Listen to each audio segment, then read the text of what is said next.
Hello and welcome to We Have Ways of Making You Talk live stream. We're not allowed, the platform we're using has tweaked it. We're not allowed to run them. We don't seem to be able to run the musical introduction anymore. So we're coming in. Yeah, why is that? What's going on? I don't know. We're just coming in bareback here, Jim. We're not, no, none of that. We need an introduction. No introduction, none of that presentational lube. We're just coming at people straight up. And as you could probably guess by the Union flag flying behind me, ladies and gentlemen, I am in France. Are in France. In France.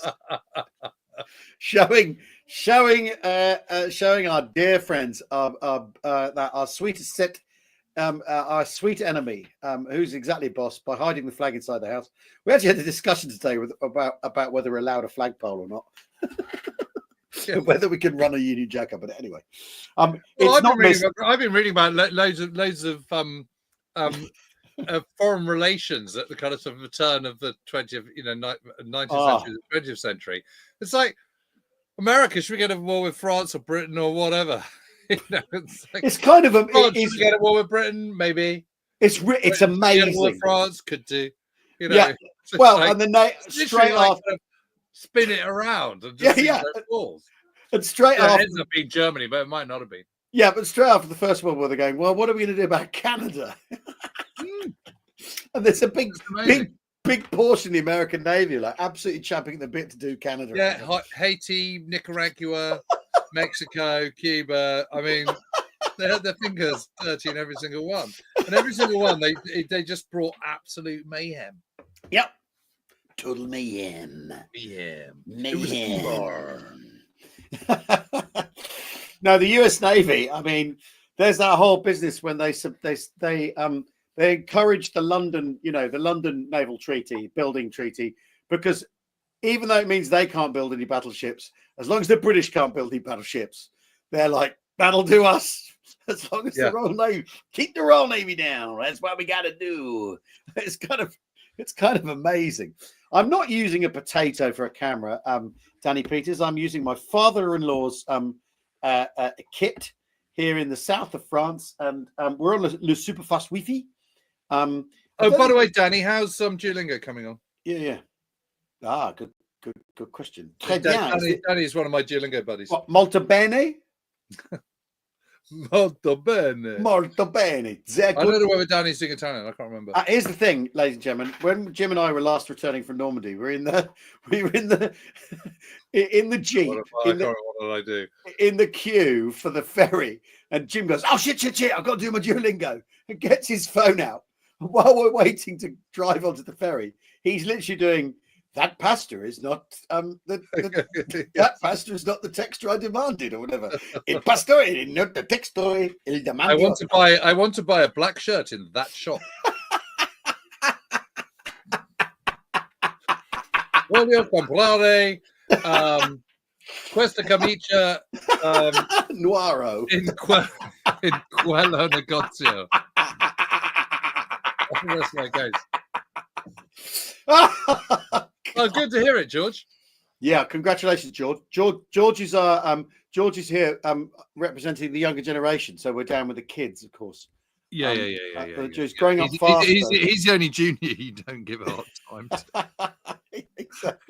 Exactly.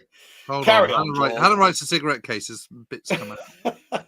Oh yeah, we're gonna talk about that. You were waving that around before we came on. Yeah. So this is Hannah writes. Cigarette case. Wow. And it's got lots of signatures on, including, let me see if I can find it. It has got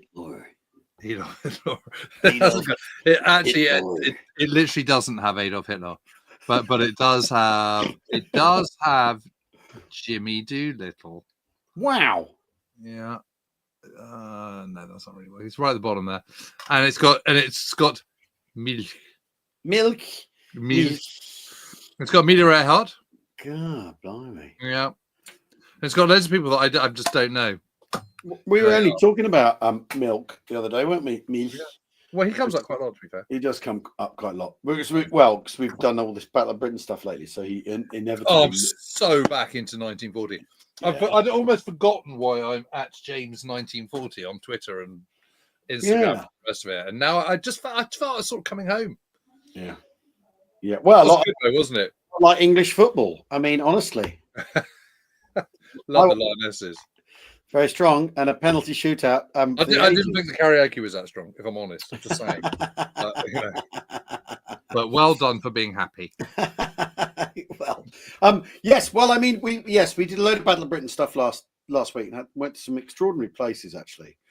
Almost the point where I'm kind of like, yeah, we're big and yes, like Duxford today. Yeah, Norfolk was nuts, wasn't it? How good was that? Yeah. So this guy's called he's just basically recreated the ops room at Norfolk. Yep. Yeah. Whole thing absolutely perfect. Yeah. Yeah, and what was interesting is the I threw him with my my squadron numbers. You did. You rang out and he went, what? Yeah, he couldn't cope with I don't know. I didn't know about that. I didn't think so. Not my understanding. There's a bit of that going on. Well, I think you'll find. Well, no, because what was interesting is because the ops room was a sector ops room at Duxford, but we had the 11 group ops room at Northolt, and the difference of scale, you know, like it's got everything on it. It's got the 11 group one. That I really 11 group Oxford. The 11 group is Northolt. Northolt is a sector station, so that was a sector ops room. So what was at Duxford? That was a sector group as a section. No, it wasn't. That wasn't a group station. It was a group station. No, it was a sector station. The whole of 11 group at Northolt was the whole of 11 group at Northolt. Uxbridge. No, Uxbridge is 11 group. Yeah, but what was on display at Northolt? The sector operation. It was the whole of 11 group. No, it wasn't. It was. That was on the table. The whole of 11 group. It wasn't. It was four squadrons. I'm looking at it. Yeah, I know, but the actual map was the entire group. Yes, but that room was the operations room for the North. Yes, but the distinction was it wasn't the whole of 12 group in at Duxford either, was it? The map. Yeah, it was. No, it wasn't. Because that's the whole of the middle sector of the country, all the way across the middle into Wales and everything, isn't it? And further north, it was just the Duxford. I thought it was just East Anglia and whatnot. No. Because Debden is actually an 11 group. Yeah, which is south of Duxford. No, it's different. It was different. All they had was basically East Anglia and the Wash, and then over to Birmingham, rather than the whole of the. Anyway, whatever. Whatever. The bottom line is the map at Norfolk was a sector operation, right? But group operation, but bigger, had more on it. You had Duxford on it as well. I thought it was really, really interesting seeing the difference in scale. You know, included Bristol and everything. I thought it was really, really. I mean, it was really, really, really interesting. And the attention to detail. Wrong. Maybe it should have just been the sector. Yeah. Maybe you had it wrong. Oh God, we can't. We're not doing that. You know. I want to say not going to get into who's got that right and wrong. It was the level of detail at Northolt is absolutely incredible. Well, and also all the kind of the two-tone green. I loved all that. Yeah. And I took a picture of the Pantones, so that if what you really, really want is those colours, that you can have them in your shed, whatever. Well, I feel very disappointed that my sector clock that I've got in the kitchen doesn't really work. So there's this guy called Chris, something single consonant name, Cox. Chris something. It's like Chris Page or something like that. Okay. Anyway, let's call him Chris Page. Anyway, Chris Page Clocks is on Fishton Street in Salisbury. It's just down from the railway station. Yeah. And he's the clock man, and you go in there and it's sort of, it's just clocks everywhere. Yeah. Anyway, I go in, I can't get my sector stock to work. He goes, well, it's a very nice sector stock. I don't think it's original, but it's a very nice one. I was like, okay, great. I don't care about that. I just want it to work. Anyway, he holds it up, does it, and it just works. Yeah. And he goes, I shouldn't have any more problems. So I take it home, and it just doesn't. I just can't get it to work. I think that's because of your ghost, Jim. Right. That'll be your ghost. By the way, everyone, if you look, it's your ghost. But you do, because Jim lives with a ghost. Everybody, you need to be aware of this. Yeah.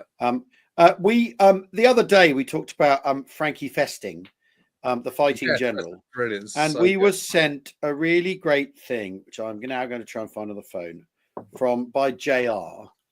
I didn't wear that beret whilst doing Chris Wadge clocks. Thank you. Yes. Wadge. Yeah, I knew it was something kind of slightly wacky. Wadge. Chris Wadge clocks. That's the one. JR, could you possibly resend me the thing from the Frankie Festing friends of FrankieFesting.com? because I can't find. Oh no, I found it. Oh, well done. Here we go. Right. So, hi James and Al. I thought I'd write this as I was listening to the latest episode, Burma 45, The Forgotten General. By the way, love the show. The reason I'm writing is that my family are well acquainted with Frontline Frankie. Strictly speaking, it's my wife's family, and he was a direct cousin. The direct linkage begins with my wife's grandfather. His name was John Riddell. It was his sister who married the young Frankie Festing. John Riddell was a Northumbrian landowner and farmer, and upon the war breaking out, became the ADC to Frankie Festing. He was his ADC throughout the whole war as his brother-in-law. I mean, you know, the good old British Army, eh? The incident you referred to when the general took command of the point platoon is well known in the family, of course.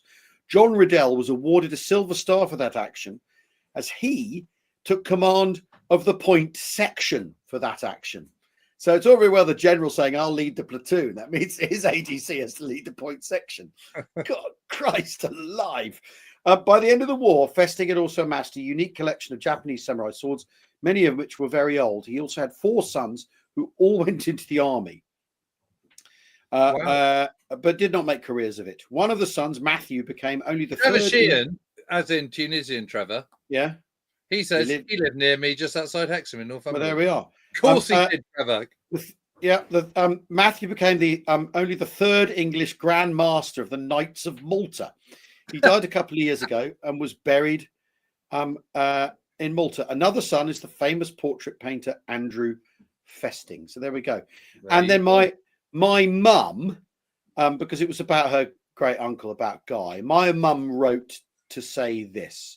And the reaction to that episode we did was really, really lovely from everybody, because it was, you know, it's sort of personal. She says, just listen to the last of the Burma series. Thank you for doing all the research about Pinway and paying tribute to all the officers and men, and especially Uncle Guy. Granny and Big Granny, so her great mother. So my granny is Granny, Big Granny is her mum, would be pleased to hear they were not forgotten, as well as the bravery they showed. Why were people always killed when they were about to go on leave? And then she asked for a recording to send to her brother, who's also called Guy. He wouldn't, And then she said, it must have been doubly hard for my grandmother, who was daughter, wife, and mother of soldiers. And she loved India, having spent her youth there and lived in it. Maybe not the same thing as Burma, but Guy didn't seem to like either.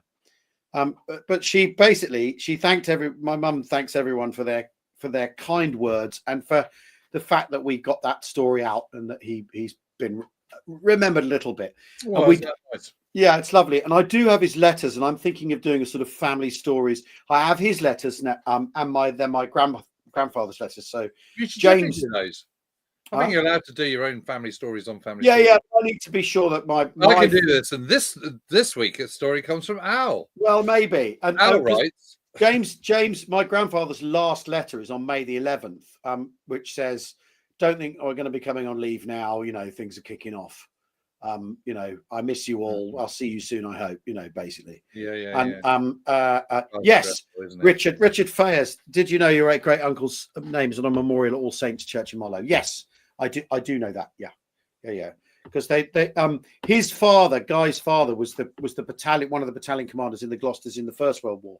So you know he was part of a tradition in the Gloucesters, even though he's from Marlow. So I mean, it's I really enjoyed doing that series, and then when the thing I really enjoyed doing that series when you make it personal as well. It was really fantastic. Good. That was a lovely way to end. It was like a bonus episode for the series, wasn't it? Yeah, it was a really lovely way to do it. I thought it was fantastic, that, and people seem to be enjoying the Brummy Slim, which is good. What I really want to know is has Darren Little enjoyed it? I've been most worried about this. You still there? You've gone silent. The technical glitch. Unless it's me that's gone silent. Oh, good. Okay, well, I'm pleased, Darren. Thank you. I was very worried about it, because I know you know a lot about it, probably more than Al and I. Still can't hear you, Al. Don't know. Do you need to go out and come back in? I can waffle for a minute or two. You're on mute. Okay, he's gone. I mean, this is a problem. Al is staying in France. I think it's jolly good of him to do this on his holiday. but he is in the foothills of the Pyrenees. And oh, great, Kevin, thank you. And yeah, so he doesn't have kind of fiber optic to the property, all that kind of stuff. So it's sometimes a little bit hit and miss. Actually, it's it's Le Super Fast Wi-Fi here, Le Super Fast broadband. Oh, it is Le Super Fast. Yeah, it's my microphone that's disagreeing with the tech here. That's all it is. Yeah, that's all. God, imagine that being.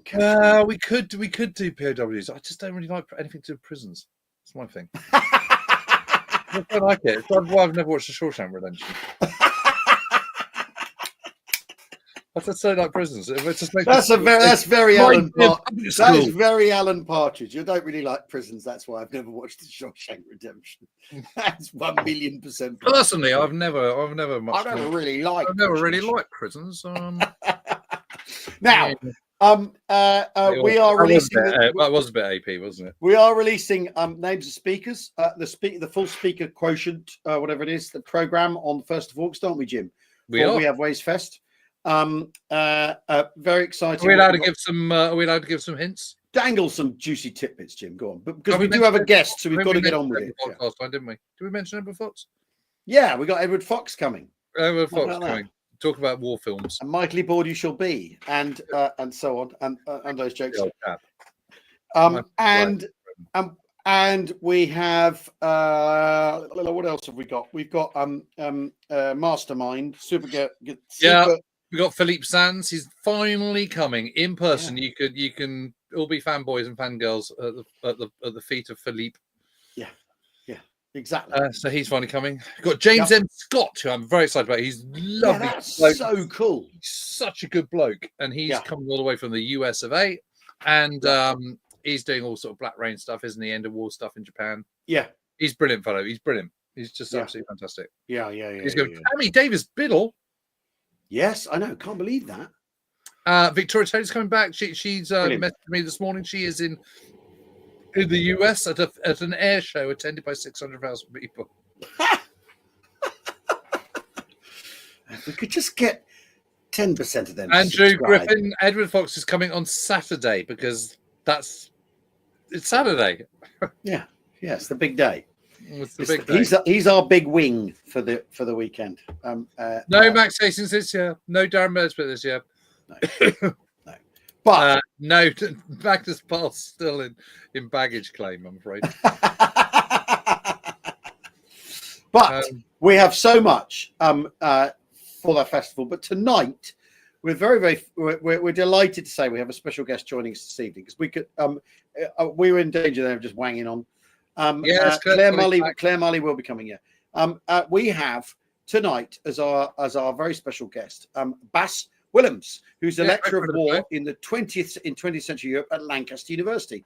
He studied in the Netherlands, the UK, and Russia, and he's conducted research in Germany, Israel, Poland, Russia, and the United Kingdom. And Bas is joining us. Yeah, he's been on the show several times, I think. Yeah, exactly. But he's about to get didn't we last time? Yeah, exactly. He's going to get the Monday night treatment. Once he's, are you there? It's like he is. It's like a séance. This. Are you there, Bas? Can you hear us? We all join hands and contact the living. Hello. Now, Bas, you're in Lancaster now. Yes, I am. Living the good life, right? Permanently, yes, in the Northwest here. Yeah. Incredible. How are you finding it? Oh, it's lovely. It's only raining 340 days a year, so it's perpetually green here. Lovely. Do you take yourself off for sort of bit of fell walking in the lakes every weekend, or have you? Quite often, yes. Like the bay here is absolutely lovely. So the lakes, of course, like they are a treat. But like even like nearby, it's great. It's great. Yeah, Morecambe Bay is beautiful. Yes, Morecambe Bay. Incredible place. Yeah. No, fantastic. And last time we spoke to you was about Kaliningrad, Königsberg, about the fighting there, and we talked about you were really interesting about the idea that no one knows where they are, and are they in Germany? Are they not? Yeah, they're fighting because they've been fighting forever. They're brutalized by combat as much, and that's informing stuff as much as anything else, right? Yeah. And I remember I remember being very, very struck by that, about how you were seeing things, because so often there's the idea once they're back in the fatherland, Germans are going to fight differently, or whatever. But you're 4 years. If you've been fighting on the Eastern Front, you're 4 years into this thing. And anyway, I remember you saying, "What Eastern Front? There are different everywhere's different. Things are different everywhere." There's the idea of regarding it as a unitary whole is kind of pointless. Yeah. But I mean, oh, hang on. There's a bottle of Calvados has just appeared. What? Yeah. That's I mean, stuff. I'm not in Normandy, but this will. What? Not alcohol-free cider? Actually, it's not alcohol-free. It's got 0.3%. Okay. Well, this is from the supermarket. So anyway, so I mean, we've been talking a lot about the end of the war, James and I, and recently published this book that everyone I'm sure has bought, Victory 45. And one of the things that features again and again and again when we're talking about the German surrenders is the state of Germany, the ambitions of the what's left of the German government, the Flensburg government, to try and somehow get Germans to the Western sectors, to get them to surrender to the Western armies in the face of the Red Army. I mean, I'm guessing that this is a thing you're very much in touch with. That this. Yeah, this is my neck of the woods. Yeah, yeah. Okay, so tell us all about it. So, May 1945. What's the situation report on the Germans? Well, let me first say that when I went through your book, I really breathed a sigh of relief when I saw that the surrender that I'm interested in, you didn't tackle. I was like, oh, good. That was like good. There's something still some meat on the bone for me here. So, but it's the surrender of that pocket around Danzig, right? Yeah. But not only is it Danzig, what I find very, very interesting there, it's also like Stutthof concentration camp is right there, right?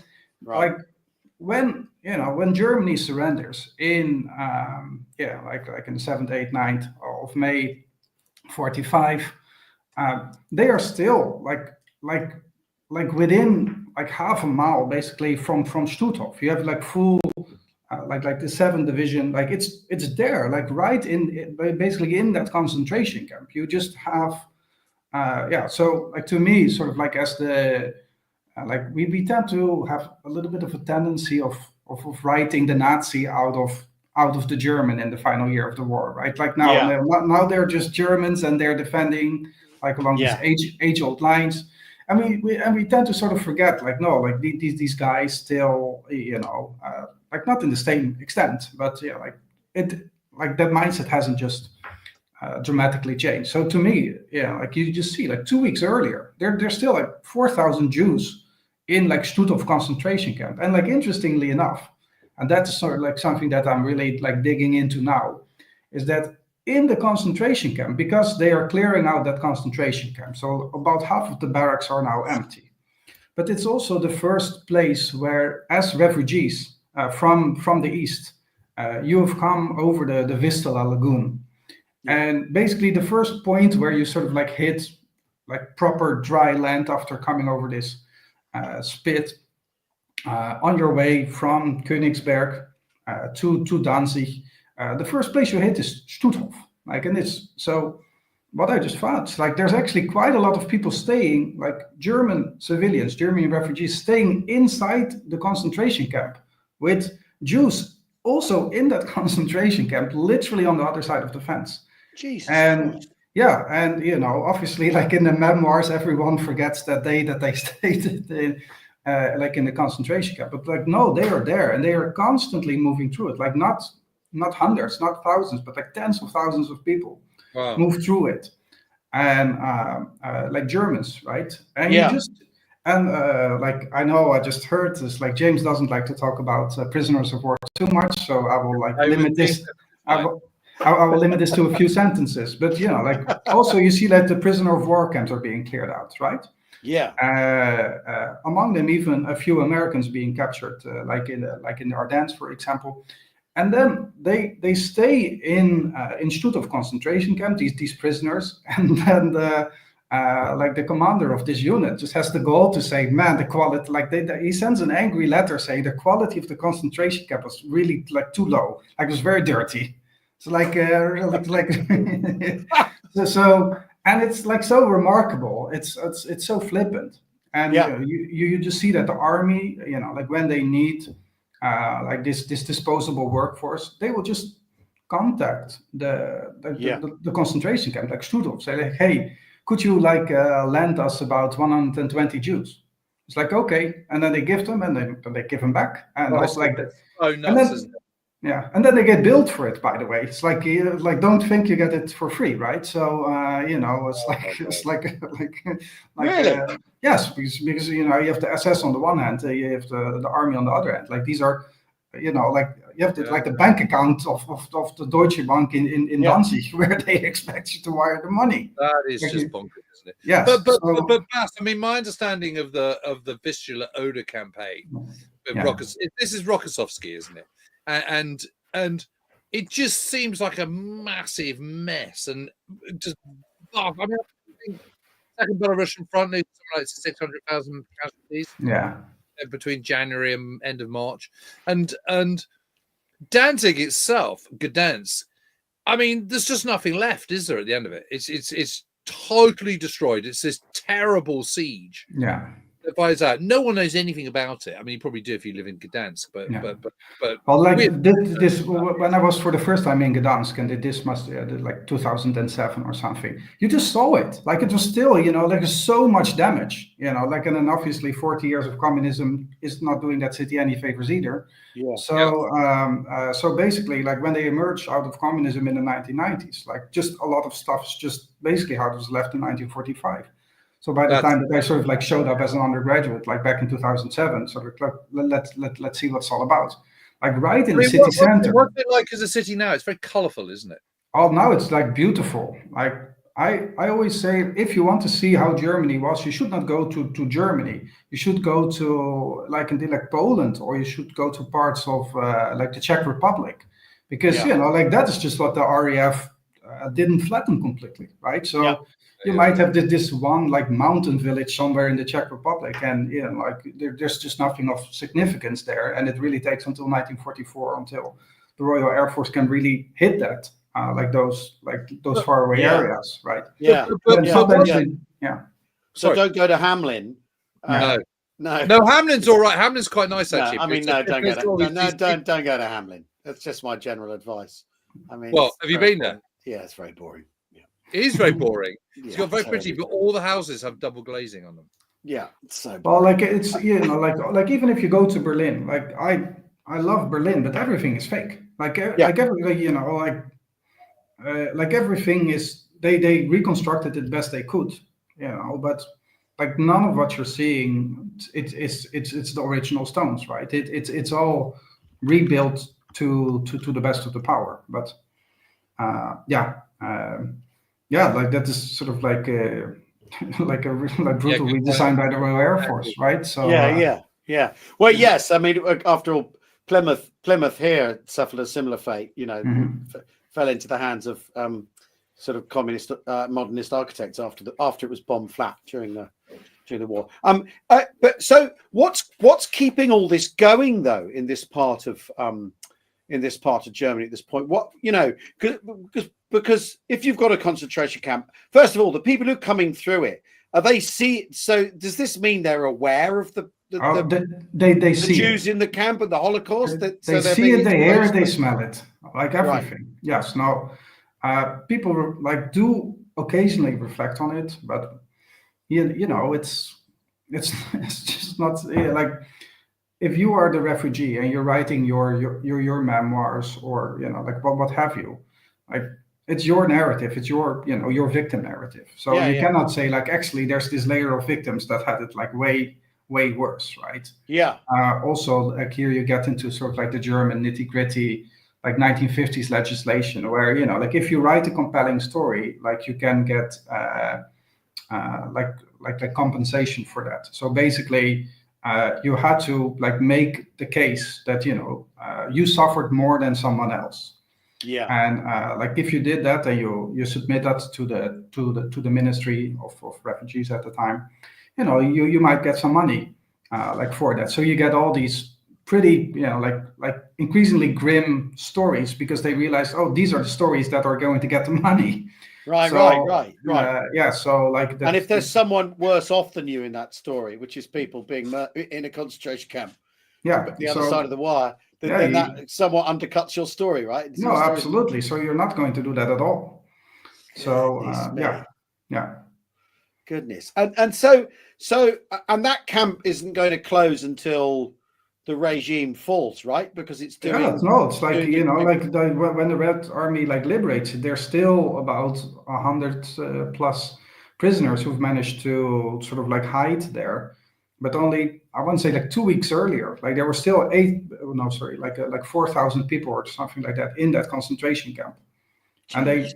And the numbers are perfectly kept. By the way, if you want to do like, it's very rare when the documents like discussing like historical events are still at that place. But like one of the most fascinating places where I did research is like Institute of Concentration Camp, because all the primary sources are there. Like, so you're looking at the place that those sources describe, and that is that is really insane. So you have like any given like SS report, like they're there. So like it's so that's really that's wild. And what's making them carry on though? I mean, because one of the things always the sort of one of the sort of, and I think you mentioned it earlier, is that people tend to take the Nazi out of it and go explain it in terms of people. They're German now, and one of the I think it's a mystery we keep returning to on the podcast again and again. Why are they still fighting? Why is it still cohering? Why would you be carrying on with this when the war is so plainly lost? You've been overrun, you've been bypassed in essence in Danzig. What's keeping it going there? Yeah, I mean, like to me, probably Ilya Ehrenburg, right? Like this Soviet propagandist, like really, hardcore, basically as hard as they get, right? And like he says, like the German army keeps fighting by inertia. Like he says, like this thing is going, it's just not stopping, right? Yeah. So like that's like in one word, if you have to break it down to one word, like you can't stop. Right. Yeah. And then, like obviously then all like everyone is in on the gig, of course, right? Like you all know what you did. So what you did on the Eastern Front. Yeah. Like Goebbels has just flat out said it. Like like we're all in the same boat. Like especially like against like the Soviets. Like they see the Soviets as in the way that we see zombies. Like they reach you are undead. Like you're now like you're bitten and you are now a zombie. Yeah. Right. Like that is how they see it. Right. So did this like to me that comes closest to how a lot of these guys see like why they should keep fighting. And I mean, after all, the Germans go to war enthusiastically in 1941 against Bolshevism because they think it's and obviously there's the crossover with the idea that it's a Jewish ideology, and that the Soviet Union is a corrupted by Jewish ideas state, but a threat to everything. So they've gone into that. If you assume that the sort of threat of Bolshevism is the zombie apocalypse, it all does start to make a bit more sense. I mean, particularly, the problem, of course, is that zombies don't actually exist.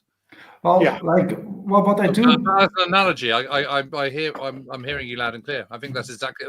Basically, they see them as sort of subhuman, don't they? Yeah, but like ask yourself, I guess, because a lot of people say like, oh, it's like a fear for Bolshevism, it's a fear for communism, right? Yeah. Like, how afraid are you of an economic system, right? You aren't, right? It's like no, like it's the people that like it doesn't have anything to do with at this point like communism as a it's like It's an abstract. no, It's an abstract idea. It's like, oh, we're so afraid that the goods are going to be equally distributed over the workers. Like, no, that is not what they're afraid of, right? Like it's the Slavs, isn't it? yes, they're a different. It's racial almost. Isn't yes, it?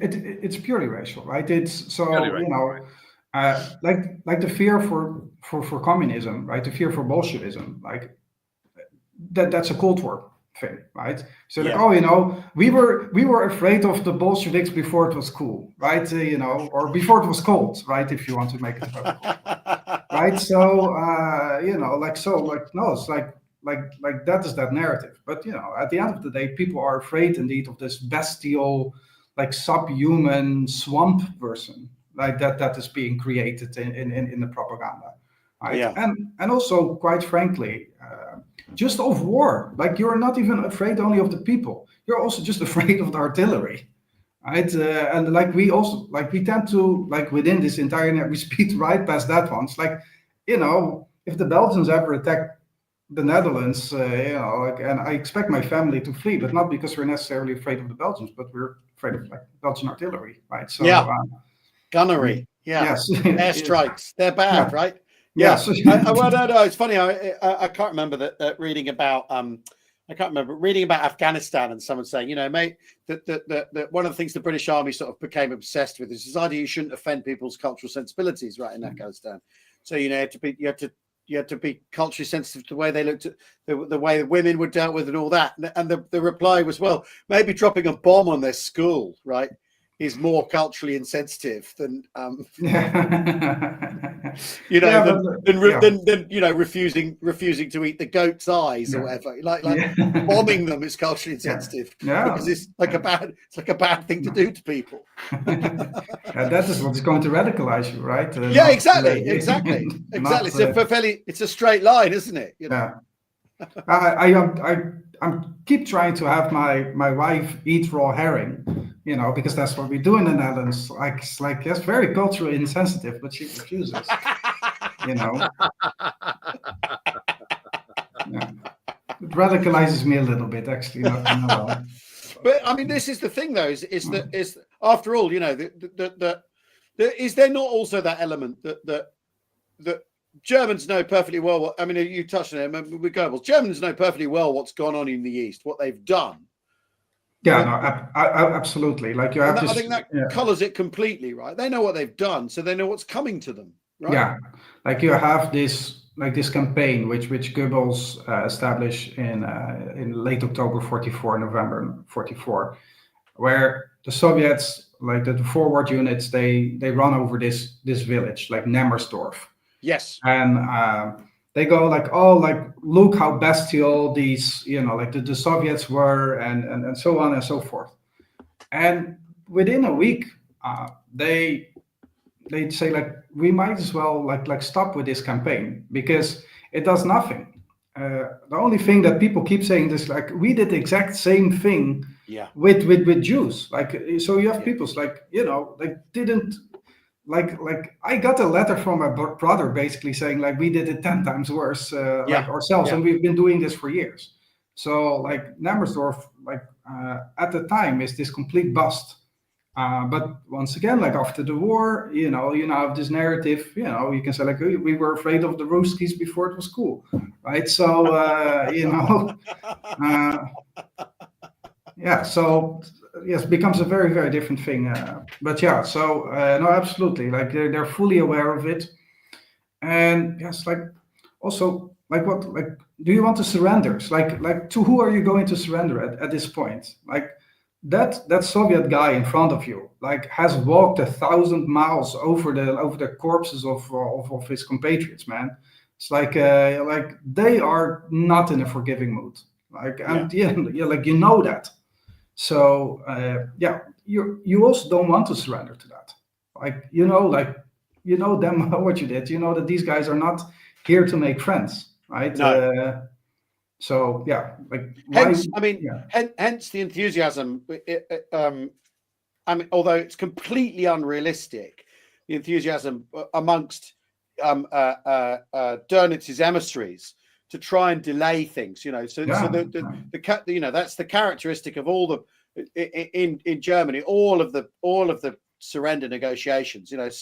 Von Friedberg turns up, Jodl turns up, whoever, and they try and drag their heels and they try and delay, and you can see why, but it's a completely pointless business, because first of all, they can't get everyone out of the Red Army's clutches anyway. It's impossible. And secondly, the Western Allies have absolutely no appetite for it either. They're just not interested. Well, like this is something that I'm currently working a lot on. Sort of like these evacuations by ships, because you're absolutely right that by the time that Dönitz takes the helm, that it's too late. But you already know that this is coming. Like quite frankly, you already know this in October 1944. Like every military intelligence says like this is coming, right? But even if by some stubbornness or like a lack of refusal, or like just pointing to like doing this would be defeatist, so on and so forth, like I get it. But like even then, if you start evacuating in earnest from January 1945, when those offensives start, and you go like they're coming, and they're coming with 1,000 tanks at a time, like you still could have gotten all civilians out, and they just don't, right? It's military personnel that is being shipped.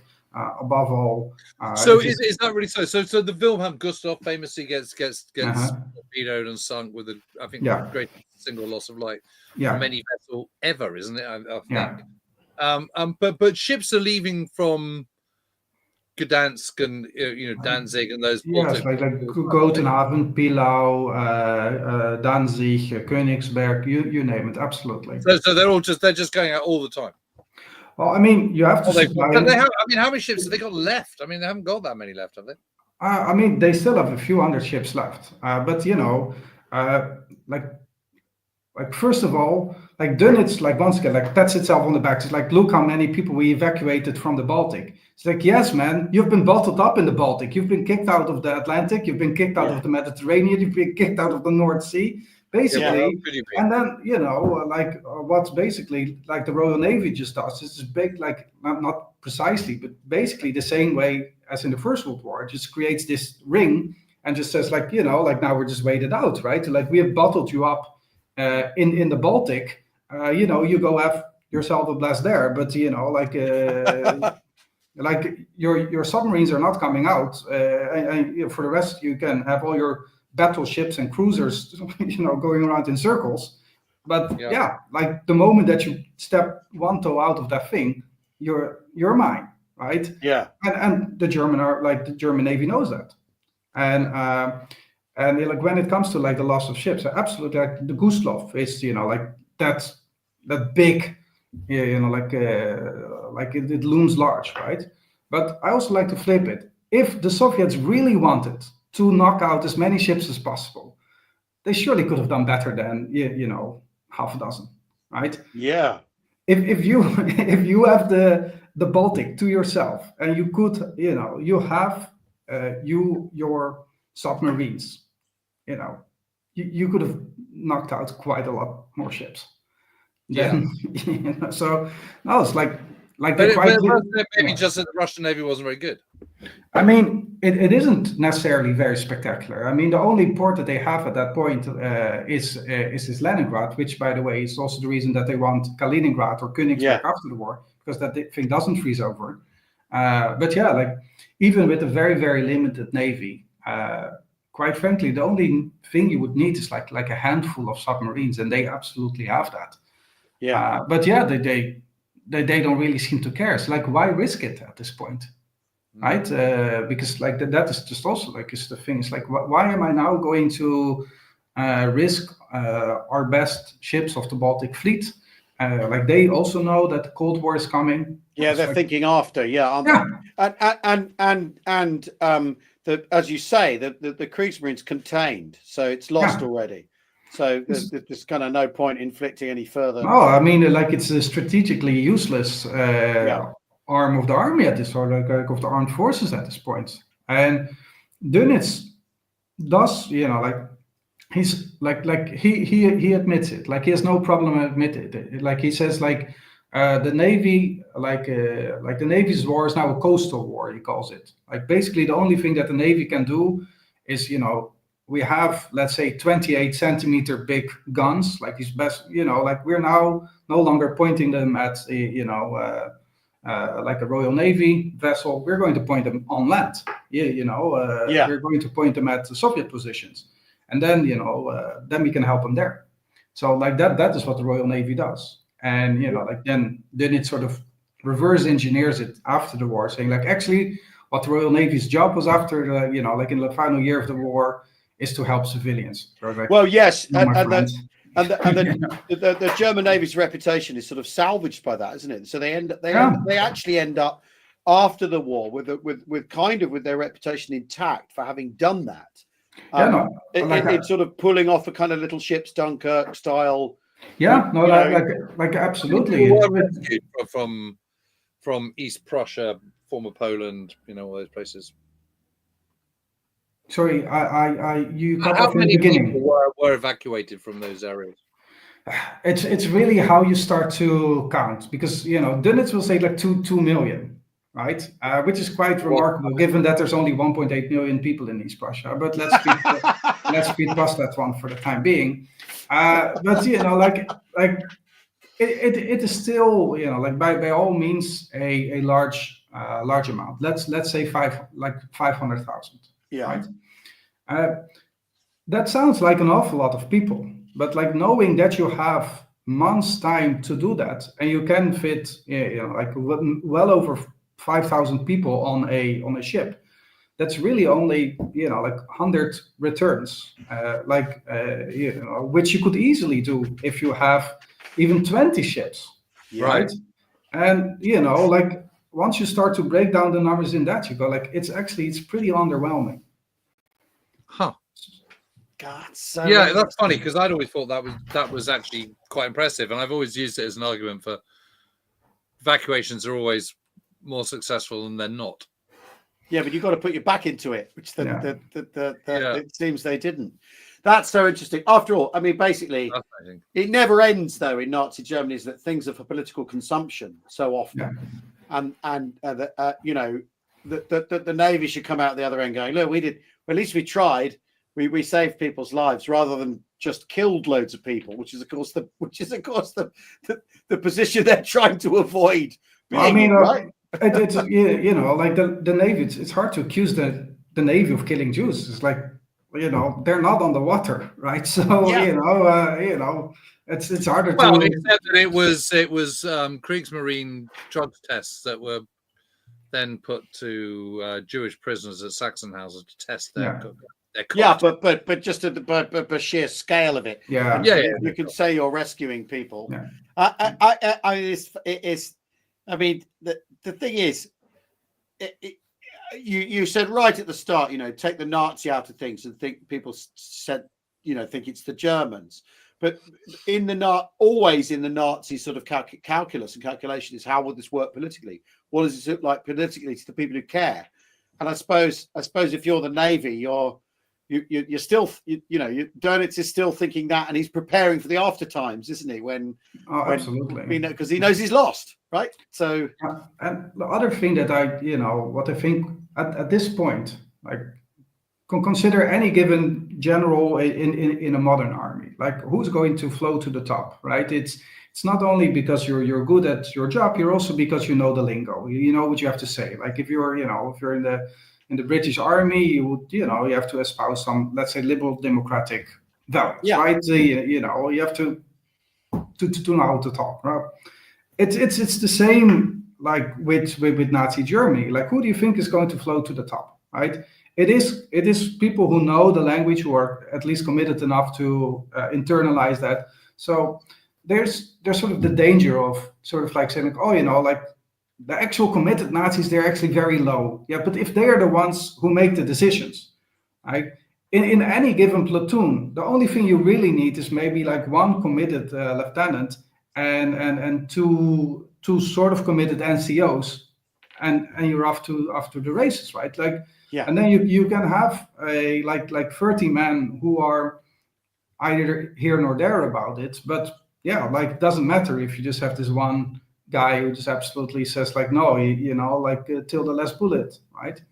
So well, we've talked about that in reverse, Jim, about the how you slice a platoon. There's the A characters who will always get stuck in.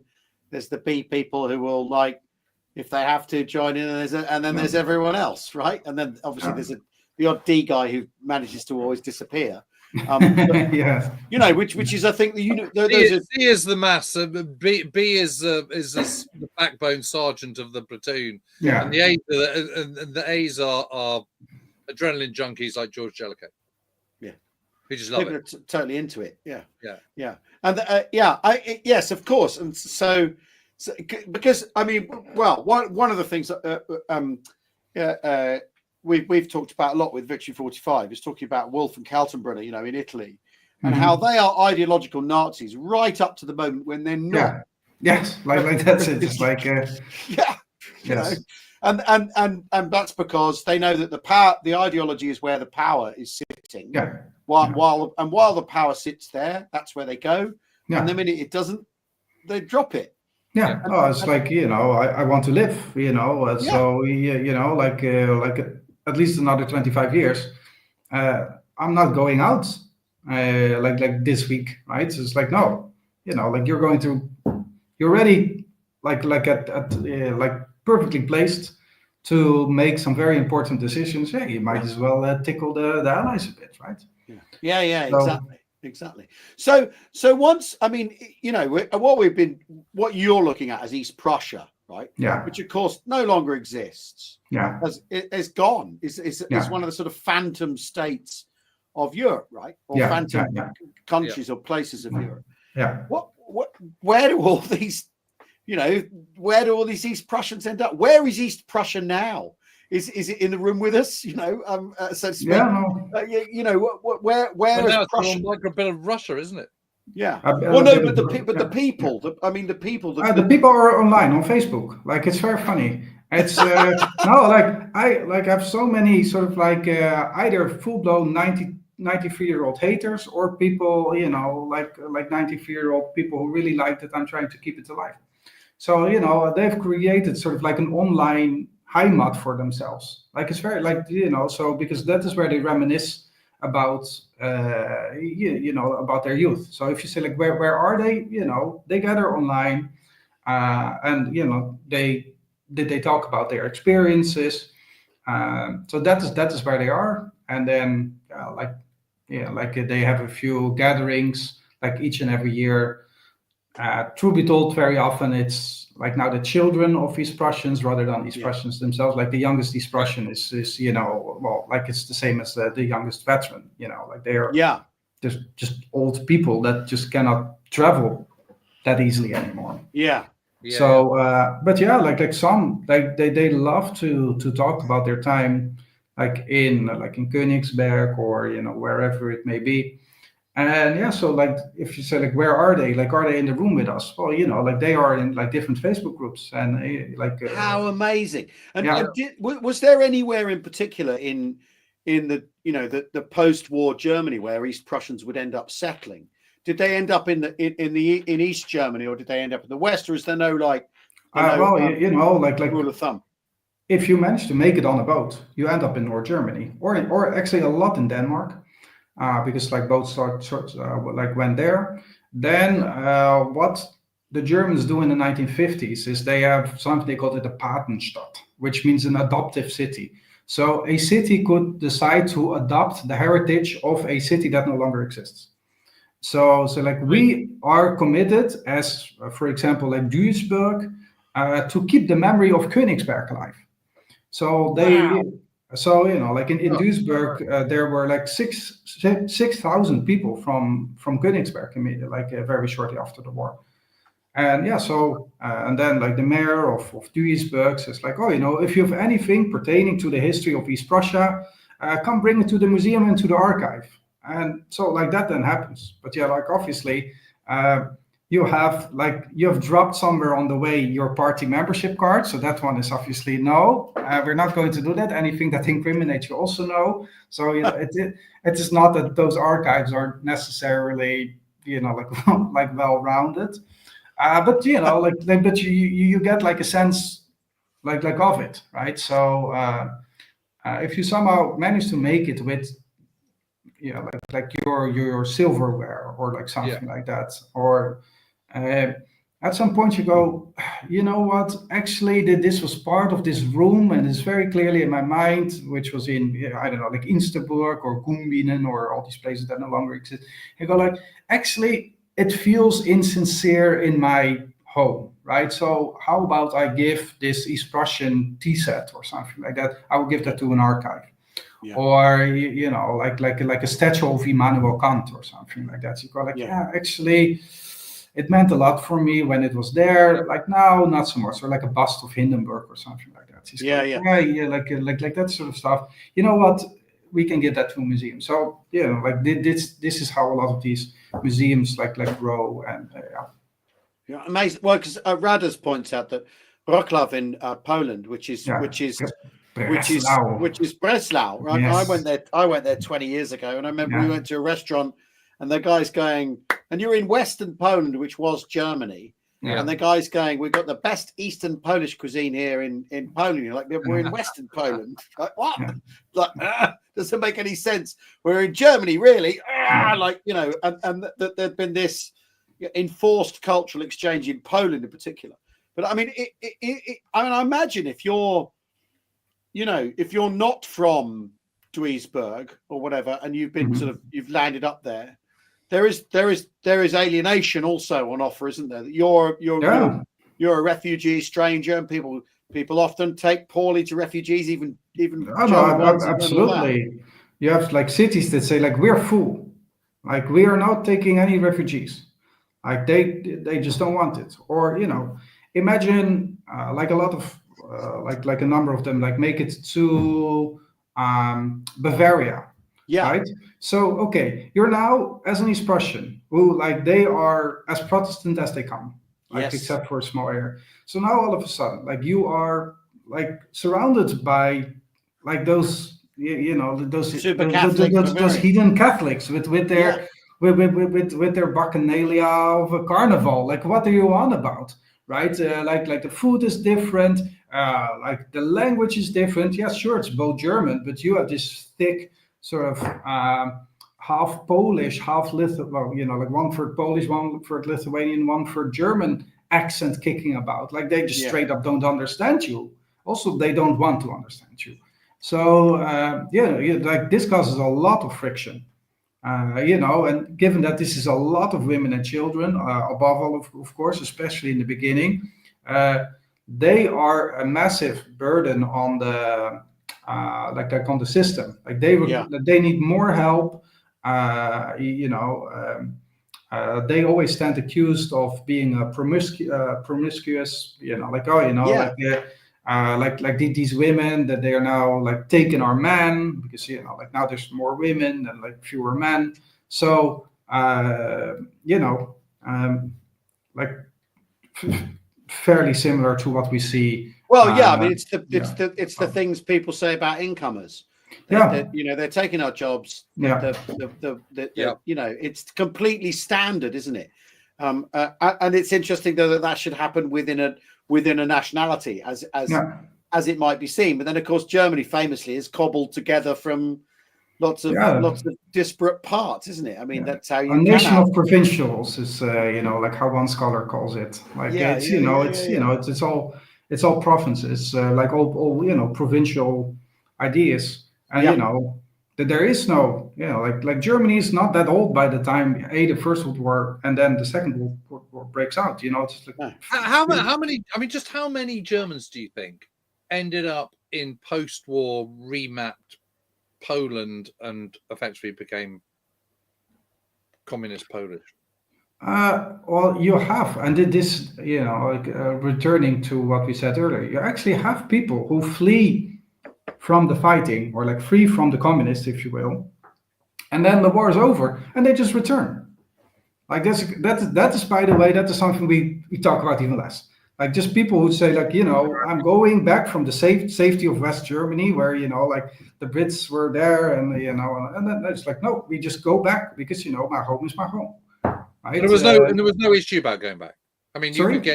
you could, if you were an East German now in West Germany, Yeah. you could get back across the Elbe or whatever and go back. A lot of these people would indeed be like imprisoned for a few days, roughed up a little bit, but like to a lot of them, it's worth it. So like, yeah, okay. If like you're just jumping on this train, it's just antlines going eat every which way, basically. Yeah, because like this is a time obviously when the Red Army is just shipping off everything that they can bolt loose from. So there's enough trains going east, right? That's not an issue, right? So you go like, okay, I'll just hitch a ride on a train, and see if this thing might make it indeed like across the border. Hopefully, I don't get caught, and then they just make their way back to their old communities. So people want to go home. They just want to go home. Yeah, I mean, like wherever you're from, it's like if this is your sense of home and this is what you've always known, like it's not that weird. And especially like in East Prussia, East Prussians already believe that like we are so far off the grid, we were never really indoctrinated by the Nazis to begin with. It is all too far. Our communities were not that impacted. So we sort of hope like, maybe with communism, it's going to be the same thing. Like just let her do our thing. And, maybe it's not that bad. Right. So, it's also pure survivorship bias, of course. Yeah. But, so you see that. But, like when it comes to the Kaliningrad area, which is the northern half, there the answer is quite simple. It's zero. Like all Germans are kicked out by 1948. Yeah, like all remaining Germans are just gone. Yeah. So the Soviets just go. Yeah. Yeah. Well, Stalin becomes the one of the most powerfully nationalist people in Europe, doesn't he? He goes, right, okay, Germans will live in Germany, Poles will live in the Poland I've drawn on a map, Mhm. and it's really quite peculiar, that in order, and he's an internationalist Soviet, right? But in order to one way or another, right? But in order to overthrow German nationalism in the form of Nazism, he has to become a nationalist in order to reorganize Europe, to create the buffer states for his empire that will keep the Germans out, right? I mean, like this is a process that basically kicks off with Wilson, right? It's like the self-determination. Yes, right? Exactly. Yeah. So and obviously, as communists are very, very opposed to it. You're absolutely right, because it's it's workers of all countries unite, right? That's the entire idea, right? So you shouldn't need that. Obviously, we now go perhaps a bit naive, like the like the genie of nationalism is truly out of the bottle, obviously, by 1900. So and then like the other thing that we shouldn't forget is like the idea of Prussia, right? Like we have to kill militarism, like Prussianism. That is the that is the evil grandfather of Nazism, right? Yep. Like without that is how Stalin sees it. This is how Churchill sees it. This is how Hitler has presented it. So and obviously there's an awful lot more to it. Like Prussianism is actually pretty diverse. There's like a lot more to it. But like the last persons who have something meaningful to say about it, they have all conflated it with that sort of like one-dimensional military, like goose-stepping, like Einstein sort of idea. And they kill it off. Like 1947, like militarism and Prussianism, like Prussia ceases to be as a concept in 1947. Like as like in the Declaration of Potsdam, like Prussianism is right up there with National Socialism, right? So like if you can kill off, like the cradle of Prussianism, right? Which like that is what East Prussia is. Like this is where all these like the Teutonic Order sweeps through like in the High Middle Ages, and like build something on which you can build this Prussianism. Like kings are being crowned in Königsberg. Like Königsberg is as Prussian as it comes. Like Yeah. Like they, not So, Berlin. so that's just completely destroyed as a Prussian city, as a Prussian enclave. It's just gone. Yeah. Well, I'm like, tell me, yeah. we've already overrun because this has just been fantastic. Just insanely interesting. I've just only noticed the time, but tell me, so I know this is part of your academic work, but I mean, are you writing a book on this? I mean, what's the plan?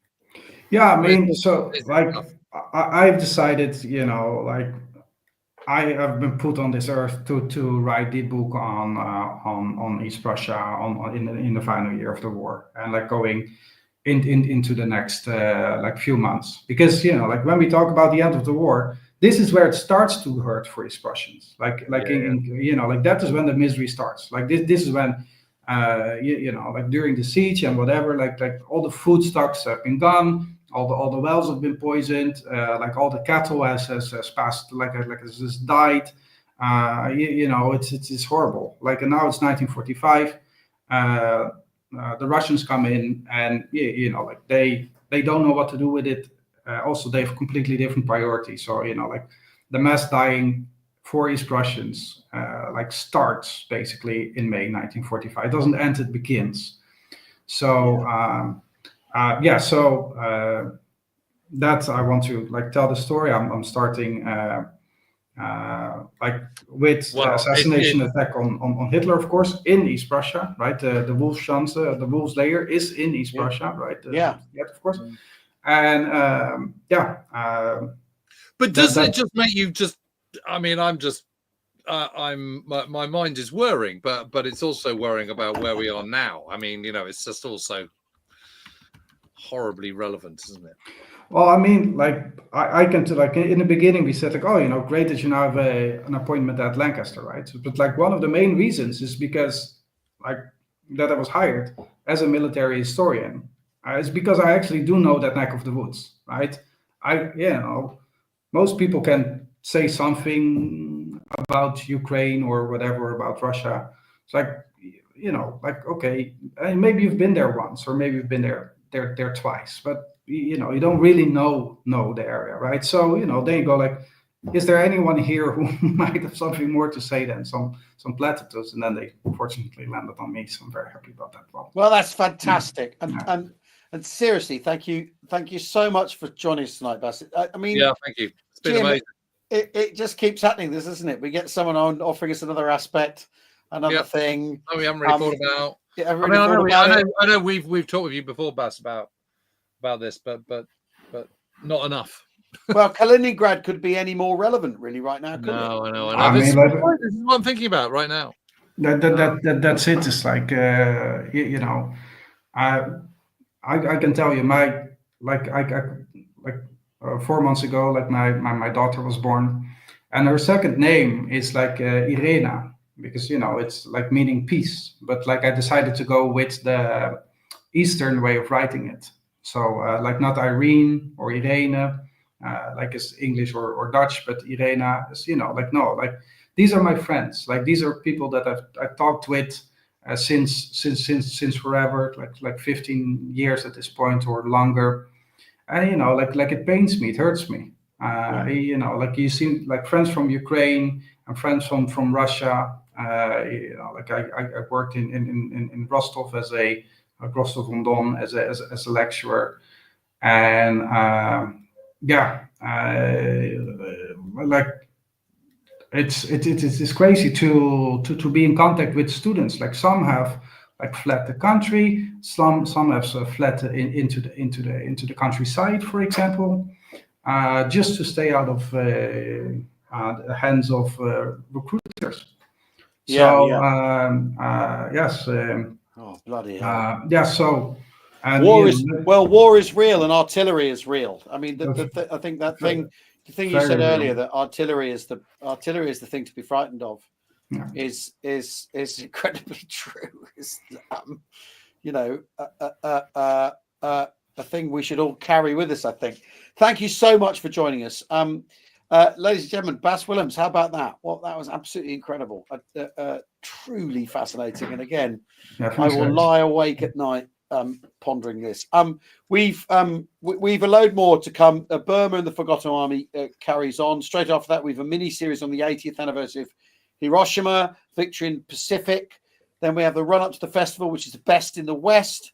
Then we're going to do some more Battle of Britain. There's a live stream in a fortnight on Monday the 11th UK time from the Franzosische bunker here in France and from the Salisbury bunker in England.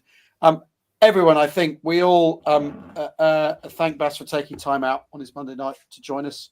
Yep. And to give us all so much rich food for thought. Yes, and of course, Bomber, we haven't forgotten. Don't we worry. haven't forgotten the Dorsets kayaked this weekend for Finley, which was truly fantastic. Kayaking from across, basically from Weymouth across. I think from Weymouth across to Poole, something like that. Did something really well. They had slightly sticky weather first part of the day, but blossomed into a beautiful evening. Yeah, and I've been in talks with the Red Devils about an independent company parachute drop, by the way, today. So anyway, Bas, thank you once again. Great to be so stimulating, so interesting. Thanks everyone for joining us tonight, and we will see you in a fortnight. Cheerio.